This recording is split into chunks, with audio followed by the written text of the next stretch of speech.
अंगुलीमाल डाकू। भगवान बुद्ध के समय में कौशल राज्य में अंगुलीमाल नाम का एक डाकू रहता था, जिसने सैकड़ों लोगों का खून किया था। वह जितने लोगों की हत्या की थी, उन सभी की अंगुली काटकर उसे अपनी माला में पिरोकर पहन लेता था, इसलिए उसका नाम अंगुलीमाल पड़ गया।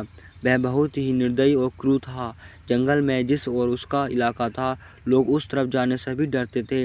राजा ने उसे पकड़ने के लिए कई बार अपनी सेना भेजी, मगर सभी असफल रहे। अंगुलीमाल डाकू और गौतम बुद्ध ने अपनी ज्ञान से यह अनुभव किया कि अंगुलीमाल के मन में कहीं दया व करुणा की भावना सोई हुई है, बस उसे जगाने की आवश्यकता है। यह सोच बुद्ध उस ओर चल दिए। जंगल में जिस ओर अंगुलीमाल रहता था, लोगों ने बुद्ध को उस ओर जाने से बहुत मना किया, मगर वे नहीं रुके। अंगुलीमाल बुद्ध को अपनी ओर आता देख अपनी तलवार लेकर दौड़ा, मगर बुद्ध अपनी स्वाभाविक गति से चलते रहे। उसने जोर से चिल्लाकर कहा, ठहर जाओ। बुद्ध रुक गए। जब अंगुलीमाल बुद्ध के पास आया तो उन्होंने कहा, मैं तो ठहर गया, मगर तू कब ठहरेगा? तू भी पाप करने से रुक जाओ, इसलिए मैं यह आया हूँ कि तू भी सत्य के पथ का अनुगामी बन जाओ। तेरे अंदर पुण्य मरा नहीं है, यदि तू इसे अवसर देगा तो तुम्हारी काया पलट जाएगी। भगवान बुद्ध ने अंगुलीमाल से कहा कि तुम पेड़ की डाली तोड़कर लाओ। अंगुलीमाल ने पेड़ की टहनी को तोड़कर बुद्ध के सामने लाया।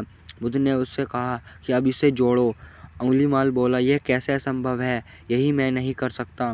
बुद्ध ने अंगुलीमाल से कहा कि जब तुम किसी चीज़ को जोड़ नहीं सकते, उसे तुम तोड़ने का भी अधिकार नहीं है। बुद्ध की इस बात में बहुत तेज थी। यह सुनकर अंगुलीमाल के रोंगटे खड़े हो गए। उस पर बुद्ध के वचनों का बहुत ही अच्छा प्रभाव पड़ा। वह शीतल हो गया।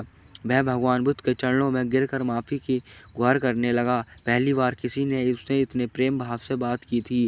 अंगुलीमाल ने कहा, मुझे माफ़ करना, अनुयायी बन लीजिए, मैं इस अनुशासन को स्वीकार करने को तैयार हूँ। उसने अंगुलियों की माला उतार कर फेंक दी और बुद्ध के चरणों में गिर पड़ा। वह उसी समय भिक्षु हो गए और कुछ समय के बाद उसे अर्थपद की प्राप्त हो गया। वह भी बुद्ध से साथ सत्य के मार्ग पर चल पड़ा। शिक्षा सत्यार्थ ही सर्वोच्च नीति है।